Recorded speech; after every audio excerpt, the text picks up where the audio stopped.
Good morning, everyone, and welcome to today's webinar on AI in the cultural, creative, and media sectors. This webinar is part of a series focusing on the EU Apply AI strategy and how it aims to promote an AI-first approach across strategic sectors. My name is Giulia Carsaniga, and I'm Policy Officer at the European Commission's AI Office. More specifically, I work in the unit that coordinated the drafting of the Apply AI strategy. So today, I have the pleasure to be your moderator. To support a competitive and innovative, as well as trustworthy use of AI in the cultural, creative, and media sectors, the Apply AI strategy puts forward a series of different actions. And these very much reflect also the multifaceted nature of these industries rather. Today, however, we would like to focus on three main areas. First, we will explore how AI can support access to real-time, multilingual news media. Then, we will discuss how AI can enable also new forms of creativity in literature, music, and audiovisual production. And finally, we will also see how AI can support cultural institutions such as museums to digitize and protect their cultural heritage. To do all this, today in the studio, I have the pleasure to have three fantastic speakers. So I will now introduce them to you. First, Maria Iglesias, team leader for digital in the cultural unit of DG EAC. Welcome, Maria. Welcome. Thank you. Then we have Peter Fries. Good morning, Peter. Good morning. Who is a senior program officer in the media convergence and social media unit of DG Connect. And last but not least, we have Szymon Lewandowski, who is team leader for digital policies, also in DG Connect, in the unit that deals with interactive technologies, digital for education and culture. Welcome, Szymon. Welcome. So before we start this very interesting discussion, I would like to remind our audience of some practical aspects. This is an interactive session, so we very much invite you to scan the QR code that you see on screen and send us your questions via Slido. We will try to address as many questions as possible after this panel. And now, without further ado, I would like to start our panel discussion, and perhaps we can start with you, Peter. In order to set a bit the scene for this panel, I would like to ask you if you can walk us through why is media and audiovisual industry so important for AI adoption and also vice versa? What are the challenges that AI can help address in these industries? Mm-hmm. Thank you. Yeah. Good morning to everybody. I think AI in media is the field where all our citizens are going to be exposed and explore and benefit from AI the most. We live in a mediated culture supported by technology with all kinds of facets, and AI is certainly going to contribute to that. As part of the Apply AI strategy, we worked on a few important use cases and aspects which are also going to be reflected in the AI media platform. Four aspects, I would say. One is certainly that AI can help to virtualize the production, support the translation, help to virtualize difficult tasks, challenging tasks, if you think about some stunts, etc., but also contribute to things which are difficult if you think about science fiction, where we can go to a different world, a different universe. The second thing is certainly we can think more about immersive and interactive storytelling. We can integrate more artistic contribution. We can think more about gaming in a broad sense beyond video games. So there are many, many aspects where AI could actually help us to develop new formats and contributions. As we are in Europe with many, many different important languages, and beyond the official languages are much more dialects, I think AI can help us to ensure multilingual access across countries, borders, languages, and discover maybe some hidden gems and spots of presented in different languages. And then we also have, of course, I would say not the need, but the challenge to provide quality content, trustworthy professional information linked to politics, to our society, to our culture, to support also our democracy.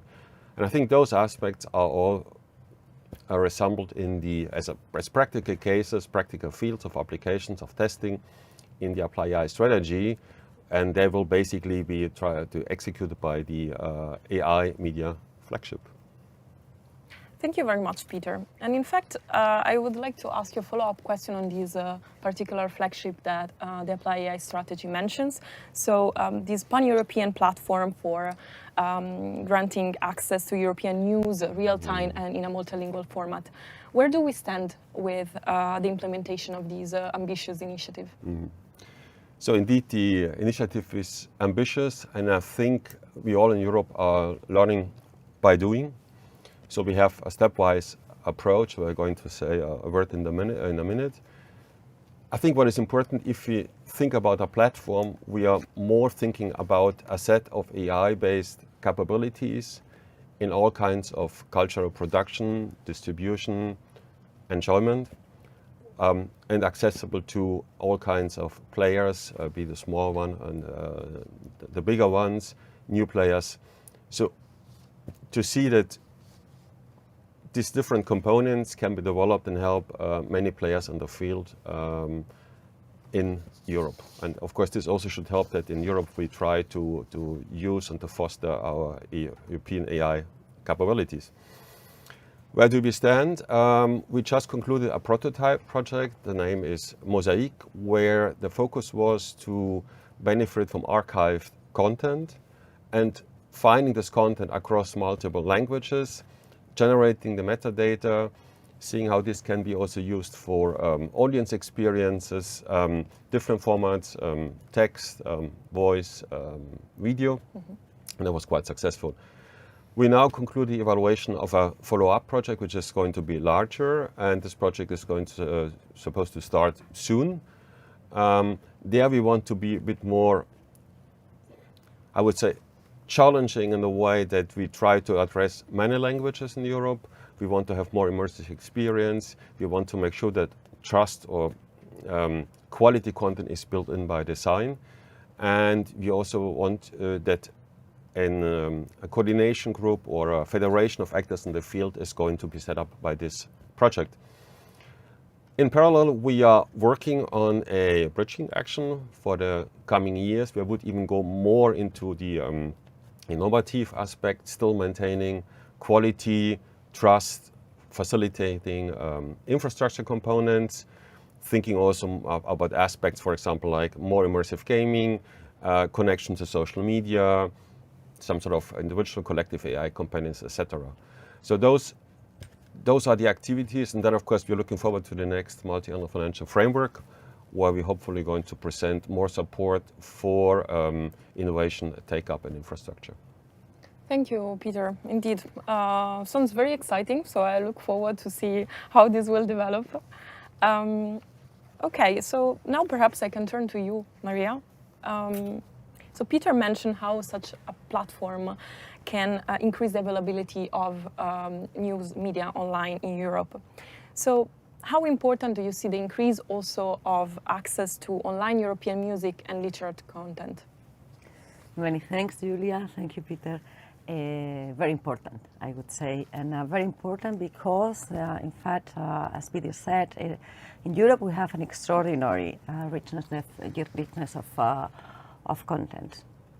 But this richness alone, the fact that it exists, it does not guarantee visibility online, and this also can be true, but for the music and for the literary sector. We count on 24 official languages in the EU, but also on 60 regional and minority languages that are spoken across the EU. We have worldwide artists, creators, publishers, strong labels. We have a very rich culture. But today what happens is that most of our culture is often accessed through digital platforms, through search engines, through recommendations that are not always designed having cultural diversity into mind. So I would say the challenge is not really availability, the challenge is visibility and discoverability. if a song, if a book, if an audio book is available online, but it's not in a dominant language, but if it is not, if the metadata it has attached is not accurate, or if recommendations point us to mainstream global hits, then it would not be discoverable. In April this year, we published a study on the discoverability of European content online, focused in particular in music and books. And while this study recognized important opportunities brought by digital technologies, it also points to different risks that we are facing today. At the same time, the study also provides recommendations on how to rely on AI precisely to have better visibility and with better discoverability of European culture. Indeed, AI can help, and this is why it's so important, the actions that we have in the Apply AI strategy, this announcement of future investments in this particular field. We think that AI indeed can help with recommendations that help our European content not to be left to the margins. It can help to generate metadata and to help small publishers to make their works reaching new audiences, and it can help, as already pointed out by my colleague Peter, to have more inclusive audience engagement, for example, through multilingual platforms. Mm-hmm. Thank you very much, Maria. Indeed. Maybe now I would like to move also to another important action that we mentioned in the Apply AI strategy, which is the announcement of another strategy, one focusing more on AI in the cultural and creative sector. I know you're DG and you're working on this, so I would like to ask you if you could tell us a bit more about this strategy, what we can expect in terms of focus. Many thanks again, Julia. Indeed, we have this announcement. It has been announced already in the mission letter of Commissioner Mikalev. The need to work on developing a strategy dedicated, an AI strategy dedicated only to the cultural and creative sectors. And this has been also announced and mentioned in Apply AI, but also in our cultural compass, that is our strategic framework in the field of culture. This strategy should precisely build the bridge between Apply AI and should build upon what we already have in Apply AI and our cultural compass. So the idea would be to continue working on the opportunities that AI brings to our sectors, to the whole variety of sectors. We have more than 12 sectors in the cultural and creative sectors, and industries and media. So to work on the opportunities, how to use AI to boost creation, how to use AI to introduce more efficiency and productivity, how to use AI to, this is very important for us, to increase inclusive audience engagement and cultural participation. But this strategy will also look to the specific challenges that our sector face when it comes to AI. And there are a few. You may have seen the various studies that have been published in the last year by public entities, but also by the sectors themselves, alerting on the risk that AI can bring to the cultural and creative sectors. We can refer to copyright, but beyond copyright, there are many other important challenges. Let me mention, for example, the competition with the AI-generated content. Data recently released by DISR confirms that 44% of the music that is uploaded daily in the platform is AI generated. Other risks may relate to biases in recommendations, to the impact on jobs and skills, and also to the digital divide. So while in some sectors, in particular big structures, they are being very fast in uptaking AI, for some other sectors and some small structures, this is not necessarily the case. So this will be the main focus of our strategy. We are in our reflections, the internal reflections that are happening now at the European Commission. We have preliminary identified 3 areas of work. The first one is innovation. We think there is a need for more innovation in the sector and sectorial collaboration between our cultural and creative sectors and the tech sector. The second one is promotion and protection of European creation and cultural diversity, and the third one is capacity building. So these are the preliminary areas, but of course the final results will depend very much on the consultations that we will be having later on in the year. Thank you very much, Maria.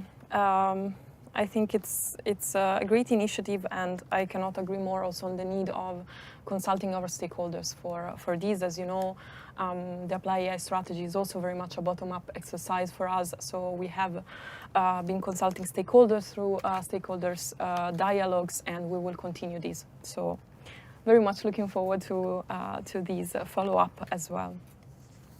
Now, Shimon, I think it's your turn. So your unit is supporting the digitization of culture, and I know the work on these, specifically the work on preserving cultural heritage through the help of digitization, has been going on for a while now. So perhaps before going into more details of the action in this field that is in the Apply AI strategy, you can tell us a bit more about the background and what has happened until here. Yes, indeed. Thank you. So, in fact, I mean, it's important to note that the EU's support to not only digitization, but in general terms, digital transformation of the cultural heritage sector has been around for more than 2 decades by now. So it's a stable EU policy. And nowadays, or maybe in the last years, I would say the cornerstone of that support has been channeled into the community through or with the help of a common European data space for cultural heritage. So the data space is a part of the wider ecosystem of common European data spaces across the key economic sectors in Europe, ranging from farming to agriculture, to pharmaceuticals, to health, etc. And of course, we have one for such an important sector like culture. And the key aspects of work, or the key layers in which the data space is active and actively promoting digital transformation, is through, well, establishing the data infrastructure itself and populating it with interesting, high quality, diverse data. It's important that the data space and the data infrastructure itself is interoperable, because the overall idea is to connect all the data spaces together so that we come up to a situation where we have one common unified data space in Europe where the data can flow freely. And of course, cultural heritage data, that has already been said, has a lot of value and a lot of potential impact on our economy and society. So the data space here, both through the infrastructure, but then secondly through promoting and encouraging access to that data and its creative reuse, both within the sector as well as outside of the sector. So you can imagine cultural heritage data being used for research, for education, but also for by the creative industries in the gaming, for instance, etc. So tourism, another application. And thirdly, the data space is itself a kind of a forum, a facilitator by its advocacy work, by bringing all the stakeholders together, promoting different technologies and the applications of these technologies across the sector. Now, apart from the data space, we need to stay in constant touch and direct touch with the member states themselves, because culture is a policy area primarily driven by the member states. So there we have also an important policy document already from 2021, which is a recommendation, whereby we recommend and we focus on specific, I would say, objectives for the member states to move forward and promoting digitization of the sector through focusing on 3D digitization, because we believe that three-dimensional digitization of cultural assets is really the way to help both the general public interact with them in a meaningful way and to increase exponentially their value for further reuse across other sectors. So, and especially we are looking at here cultural heritage that is at risk, so that may deteriorate or may even be destroyed. So there is a strong case for 3D digitization for preservation purposes. But also other types of heritage, like those that are, for instance, buildings or sites that are most often visited. And we would like the European public to have easier access to such cultural assets. This is where the Apply AI actually strategy comes into play very strongly, because AI technologies are a great enabler in the process of digitization, and especially 3D digitization. So this is why the action under the Apply AI strategy is very specifically to promote the production, the supply of what is called, or it was referred to as high quality 3D digital twins. And this is precisely what I was also talking about. You see here the very close convergence between the recommendation and this particular strategy in the field of AI technology. So this is where we are. We are gathering now all the stakeholders, talking to the member states, using the data space as well, launching specific projects like a competence center on 3D digitalization, and preparing the ground for, as has already been said before, for the next multi-annual financial framework, to make sure that our support is properly prioritized and impactful. Thank you very much, Shimon. It's very, very interesting. And actually, this builds up to my follow-up question. So I ask you, what has been going on so far? So you can guess my follow-up question, which is, what are the next steps now, in particular for these action that you were mentioning of the Apply AI strategy related to 3D twins for cultural artifacts and sites? Indeed. So here we, as I said, we are mobilizing the all the networks that we have basically across the cultural heritage community. And we think that they are very much, I mean, there's already a large acceptance and a buy-in to producing high-quality 3D sort of twins of physical cultural artifacts.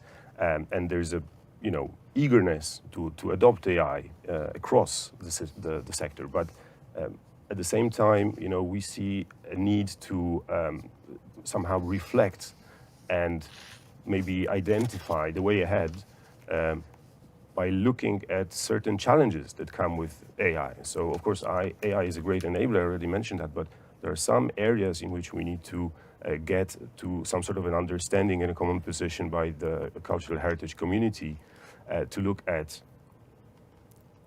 technological aspects of AI, to look at ethical aspects of AI, and the legal aspects of AI. And actually, today is a very sort of timely meeting that we're having, because just yesterday, the Europeana initiative, which is the driving force behind the data space, published a white paper or a position paper on AI in the cultural field, which plays in favor of what they call public AI. So the sort of evolution of AI in the cultural sector that pays attention to the public interest and is not purely commercially driven and sort of extractive in its nature, right, or exploitative in its nature. So I think it's a very important voice in that discussion. I, of course, encourage everyone to visit the data space and download that publication. The member states themselves, they're also working on a report on how AI can help the cultural sector, and there are many policy debates that have been taking place recently. One very important in Limassol, for instance, during the Cultural Heritage Summit. So we're waiting also for the publication of the outcomes of these debates. And just very briefly, what comes next indeed is to look at so technology. When we talk about AI and its technological aspects, we need to make sure that AI helps us bridge the digital divide rather than expand it, because there's a big difference between the large, resourceful institutions like museums, libraries, and archives that have the manpower and the skills, and those that don't have it yet. So we need to make sure that AI covers all of that spectrum. Secondly, ethical questions. We may have reasonable doubts around issues such as sovereignty, and not only tech sovereignty, which is obvious, especially in our domain, but broader as cultural sovereignty, right? Because AI becomes a channel or an interface through which people interact with culture, and we want to make sure that we are somehow in control, right? We have issues such as bias, authenticity, right? We want to make sure that when people interact with cultural material with historical material, for instance, that this narrative is true. When we push for more 3D digital twins being made, we want them to truthfully represent a real cultural asset and not just add up to the list of deep fakes which are already out there, right? So these kind of discussions will be taking place. As I mentioned, some of them already. So the first steps are taken in the sense that the important policy documents are being published and the community is well mobilized. Finally, maybe just the legal aspect which links to the ethical is perhaps we also need to have a wider discussion on maybe redefinition, if you will, of a public interest framework. So until now, the public institutions in the heritage domains were very much, let's say, furthering and adopting the principles of open data approach. And now it may seem also reasonable, and this is why the digital omnibus proposed by the Commission recently, starts allowing for certain deviations, like, for instance, an expectation that very large companies, such as gatekeepers, for instance, should actually contribute a bit more should compensate the access to the data, which they then exploit for AI in the cultural domain in a different manner than other companies. So this is where we are. The debate is starting, and I think it's quite exciting times. Indeed. Thank you very much, Shimon. You have also mentioned some reports, so I just maybe also for the audience, if you're interested to learn more, I'm sure we can put also in the follow-up to this webinar all this information. We are live now, but you will be able to access this webinar also after it on YouTube. So, mindful of time, I would like to move perhaps to another question that I would like to pose to all the speakers. So far we have been really seeing and discussing how AI for cultural, creative and media sectors have a great potential. I think there is no doubt on that, and we have also some concrete cases that you mentioned where this is already visible. At the same time, rightfully, you have also addressed some of the challenges and risks that are out there. Therefore, my last question to you is perhaps what do you see as a key priority to focus on for enabling a future where AI really uplifts the cultural, creative and media sector, meaning we have more adoption of AI in this sector, we have more innovation, but at the same time we respect cultural diversity, multilingualism, and citizens and creative workers' rights. Mm-hmm. So perhaps we can start with you, Maria? Yes, many thanks, Julia. Yeah, indeed. To reply this question, I would allow me to refer first to the cultural compass. I already mentioned it before in my previous question. The cultural compass is the new strategic framework for culture. It was adopted in last November. It points to four important dimensions in which European cultural policies will be rooted in the future. It talks about values, it talks about artists, because artists are at the source of creation. It talks about culture as a vector of social dimension, democracy, inclusion, competitiveness, and also influence in the global diplomacy environment. So, with the European Cultural Compass, we published also a draft joint declaration. This joint declaration, Europe for Culture and Culture for Europe, has been signed last Thursday, on the 18th of June. It has been signed by the President of the Commission, the President of the Parliament, and the Presidency of the Council. And it contains 12 principles and commitments here in the field of culture. This is a very, very important milestone, that I would say the most important milestone in the field of culture in the last year. Well, when it comes to AI, these joint declarations have a specific principle about the responsible and ethical use of AI in the cultural and creative sectors, and it contains shared commitments by the three institutions on this very specific subject. These commitments relate to the protection of human creation, first thing, cultural diversity and the need to address biases, already mentioned by my colleague Simon. The second principle refers to protecting IP rights and the fair remuneration for artists. The third one is about fostering transparency in relation to AI-generated work. The fourth one is about monitoring and mitigating the impact of AI in jobs. And the last one is about fostering the use of AI in our sector as a tool, not as a replacement for creators. And I think these are the main principles that inform our priorities and will be our lighthouse for the future. Thank you very much, Maria. And allow me to reiterate that, because at the beginning I mentioned Apply AI promotes an AI-first approach. By all means, this is a trustworthy, human-centered approach. So we would like to urge companies, organizations to consider AI as a tool that they can use to uplift their sector, their business processes, while also be very mindful of risk and challenges, so considering both. So I think we're very much aligned on that. Shimon, do you have anything to add? I could maybe add, even though I think in many areas, I would just share European, I think, in the digital heritage sector, this is something that's clearly of importance, is that if AI in the future is to play a major, and for sure it will play a major role, we need to keep the human in the loop, right? It needs to be human centered, because the idea is that we should avoid replacing humans and creativity and innovation and cultural diversity. On the contrary, we should use AI to empower all these aspects. And when we talk about empowering humans, then I think in the context of this, which is still an emerging and expanding technology, the issue of skills is very important. So we need to pay attention that we have the right workforce, from the librarian and archivist to the artists, for instance, who are using and interacting with cultural heritage.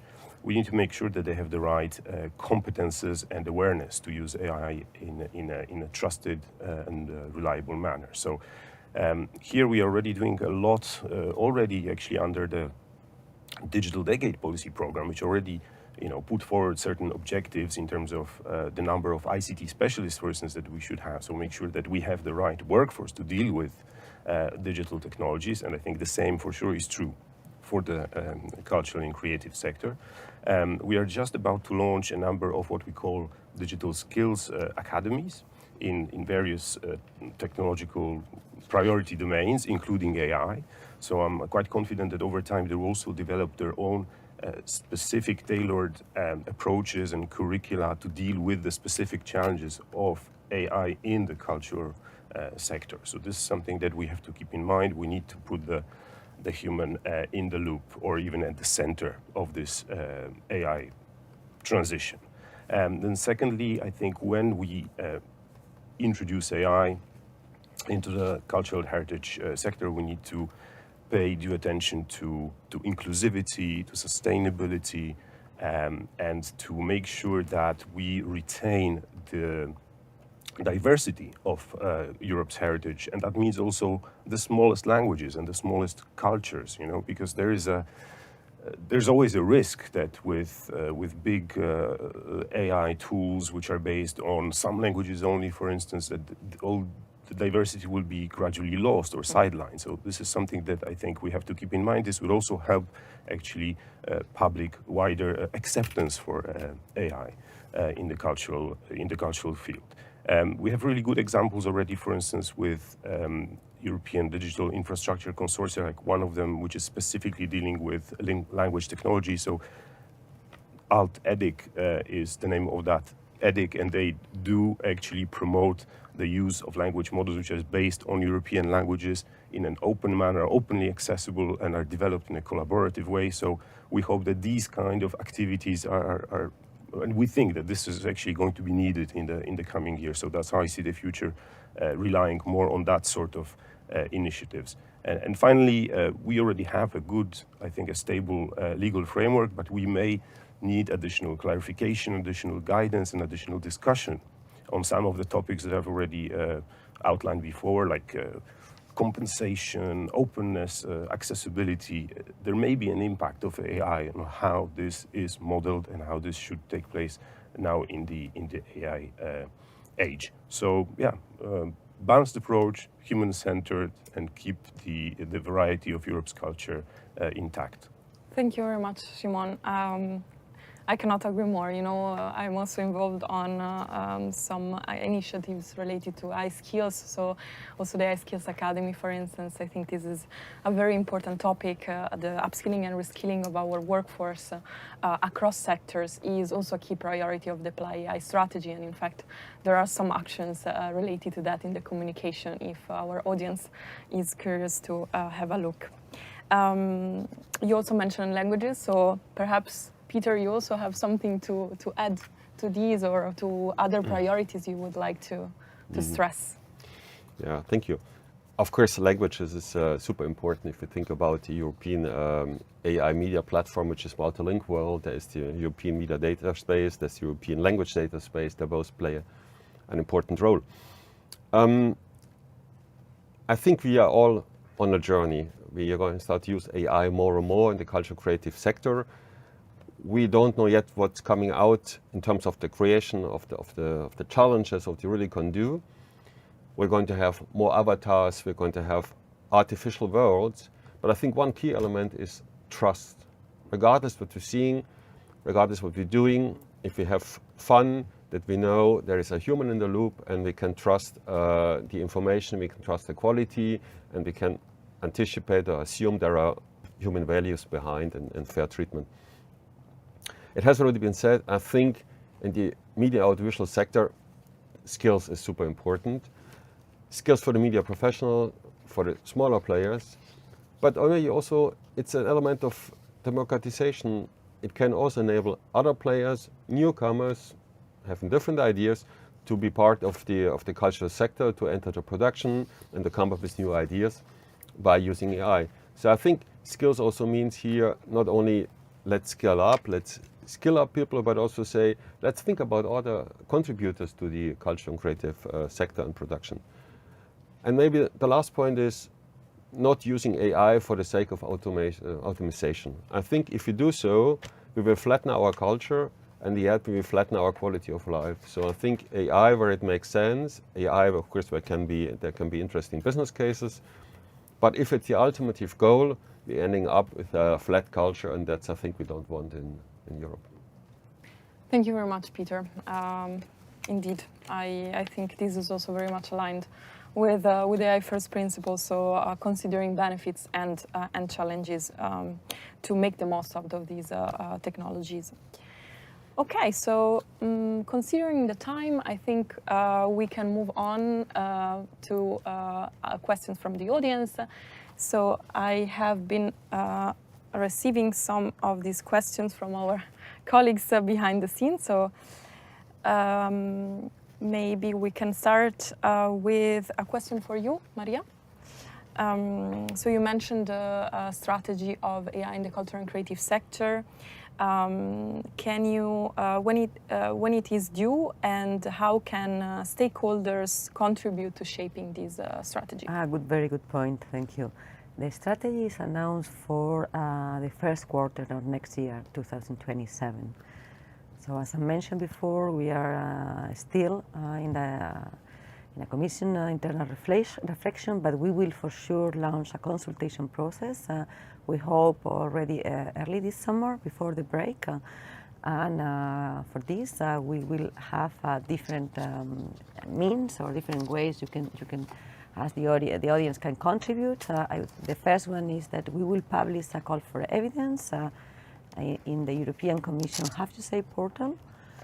The second one is we will have a target survey that we will circulate among different categories of stakeholders in order to deepen a little bit more our knowledge, and to understand better what are the needs and the expectations from the ground. And the last one, we will also have a series of workshops, a series of events where we intend to discuss more in depth with the relevant stakeholders. So I really encourage those in the audience to contribute. Please stay tuned. For us, it's super important. This is something that really needs to be shaped with you.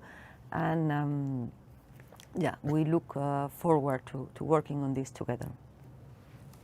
Thank you very much, Maria. So I have another question here that is perhaps more in the realm of the AI office. So I will read it out and allow myself to answer briefly, even though this is let's say, of what we have discussed so far, but touching upon some points. So how would the EU introduce effective standards of mandatory labeling of AI generative products, since no measure so far ensures authors sufficient transparency to prevent harm done by floating the market with AI products, imitating, for example, books? So this is actually an issue that we are very much aware of and looking at, taking it seriously at the Commission level. So we will first need, however, to evaluate existing transparency tools that are provided within the AI Act. So as you might know already, the enforcement powers of the AI Office will come into effectiveness as of this August 2026. So we will monitor and assess the conformity of providers training data summaries, which is one of the obligation that providers of general purpose AI models are supposed to comply with in the AI Act. And then on this basis, the Commission will then explore the need for complementary measures so that we really support right holders to obtain information effectively and also enforce, of course, their rights. So I think this covers a bit the question of the audience. Let me check.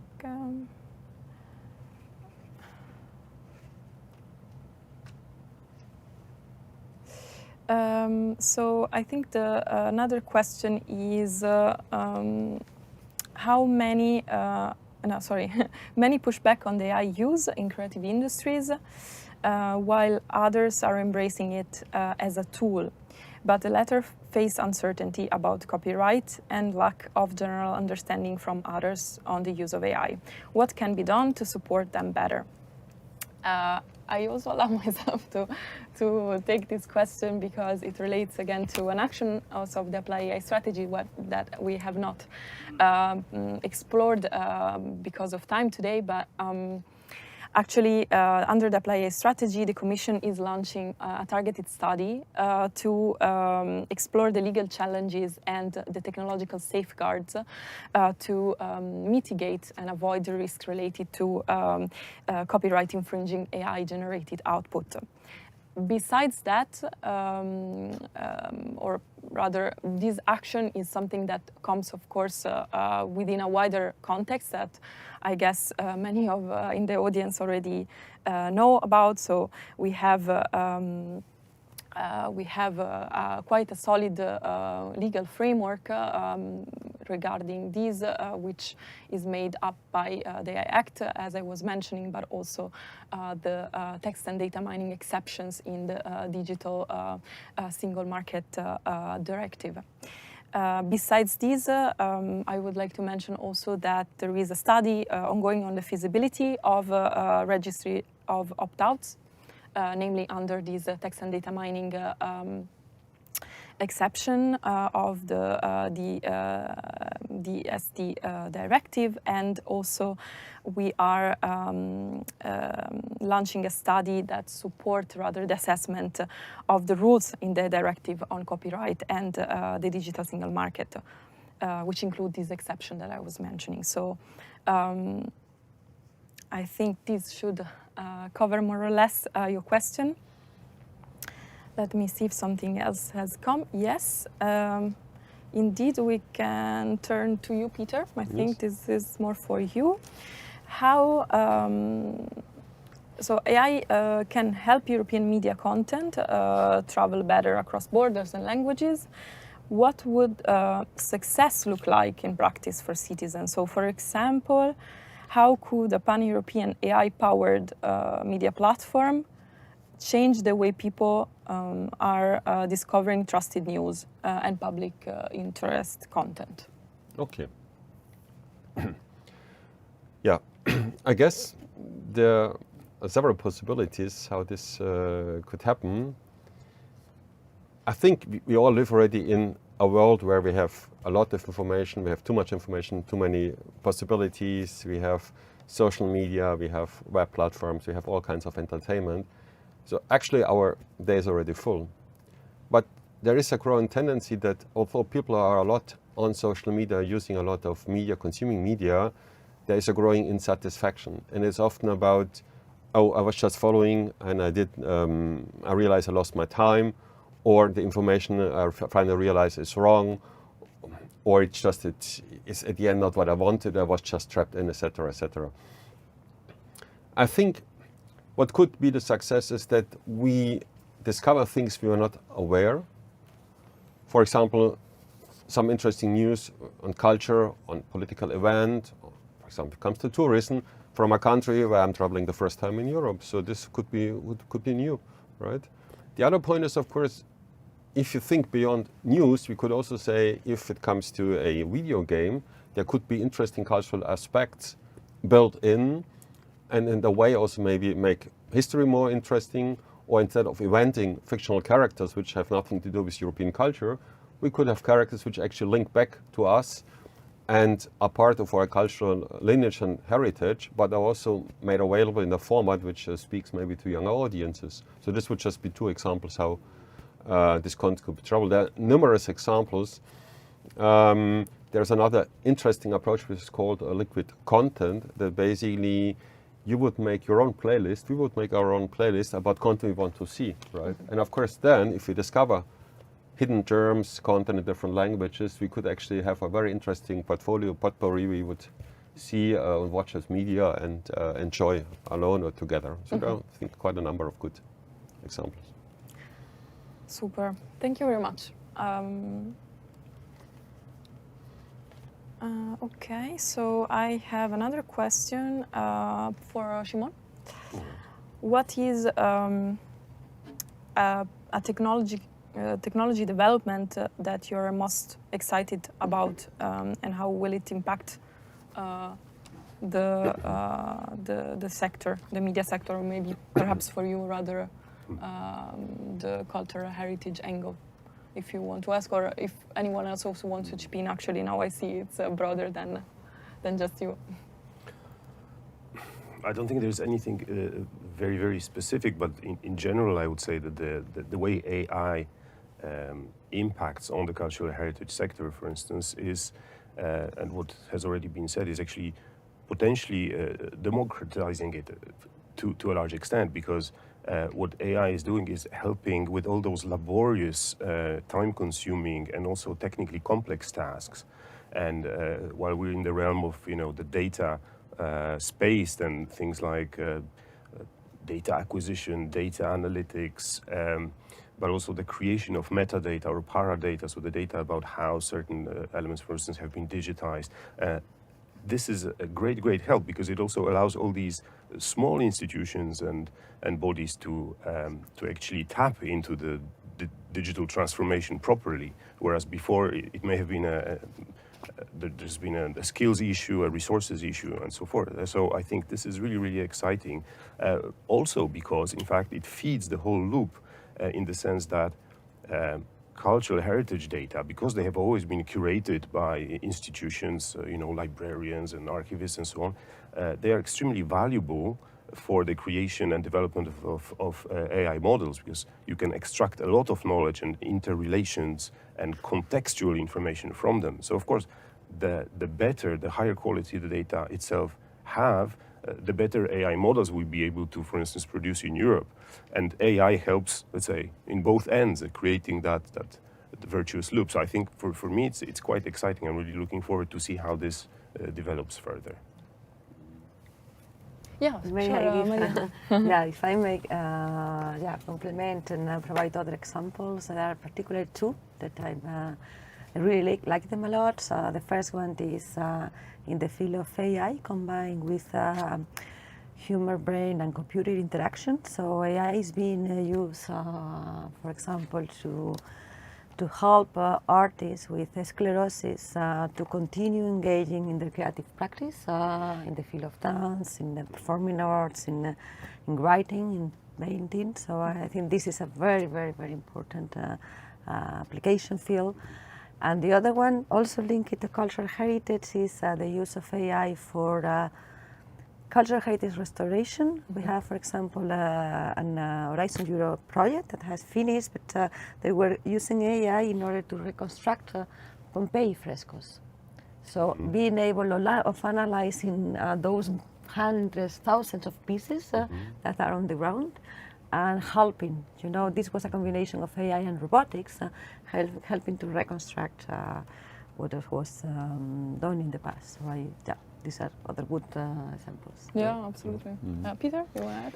I think if it comes to the media audiovisual sector, the future is more and more about the media experience, and then certainly about an immersive experience. So all kinds of interfaces we're going to have in terms of technology are certainly going to change the game. If you think about new forms of screen, of tactile devices, of augmented reality, and I think, Shimon, you mentioned already earlier, if you think about digital twins and digital human twins, those are certainly upcoming technologies which are going to influence us. And again, that will be challenging us, but it will be another step of our human cultural existence. And I think we can also already today anticipate it. So I think that's the thing you want to say is that use AI creatively instead of just waiting until technologies drop on the table.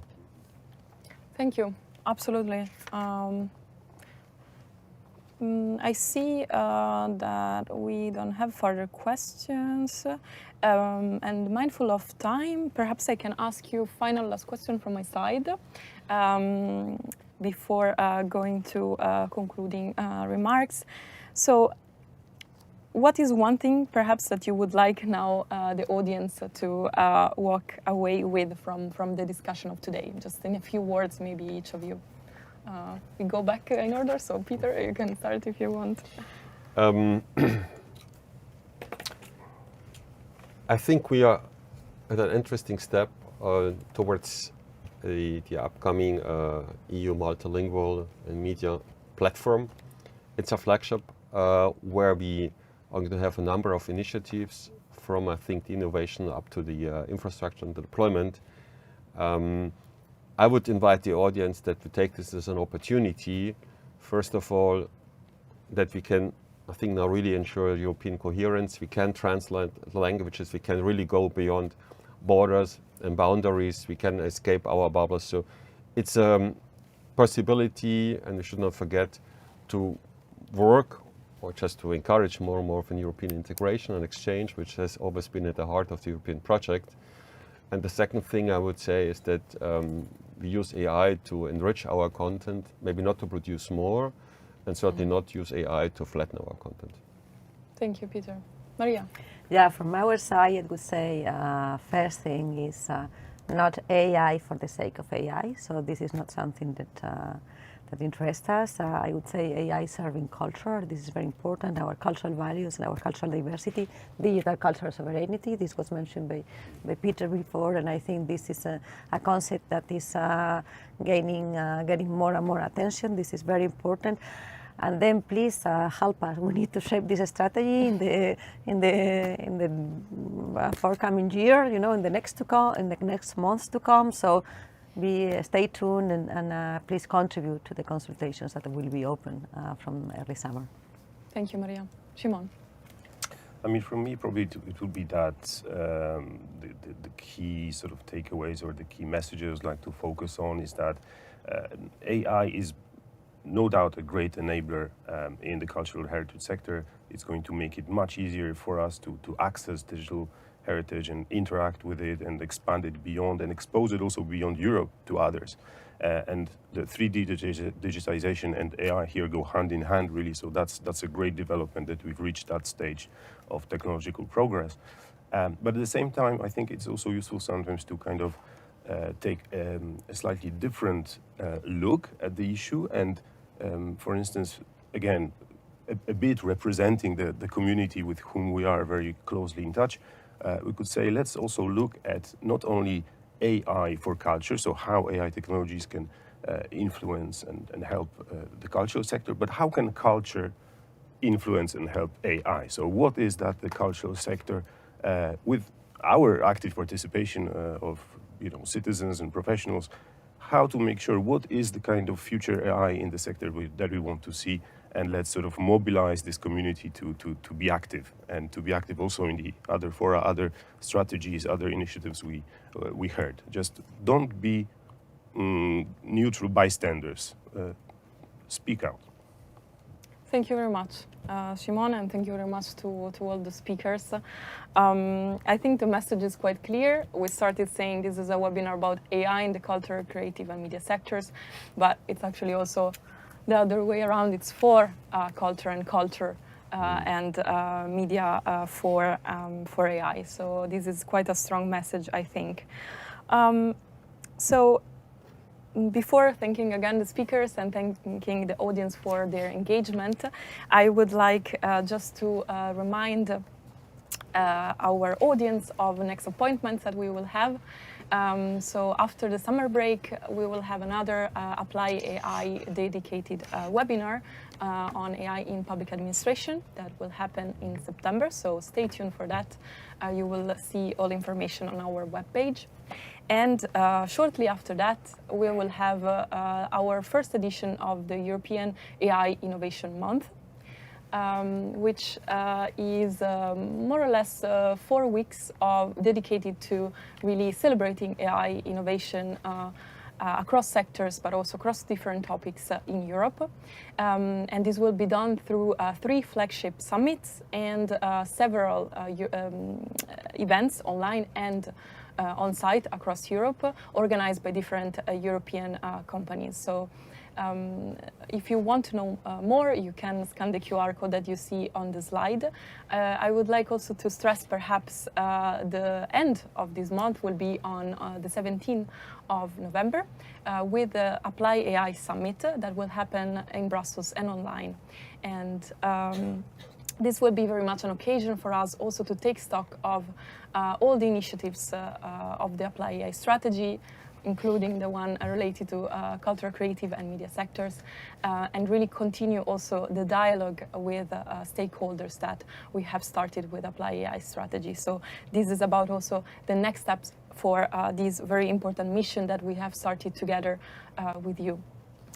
And with that, I would like to thank again Peter, Maria, and Shimon for participating and walk us through all these very interesting insights. And thank you very much also to the audience for your engagement. Have a good day.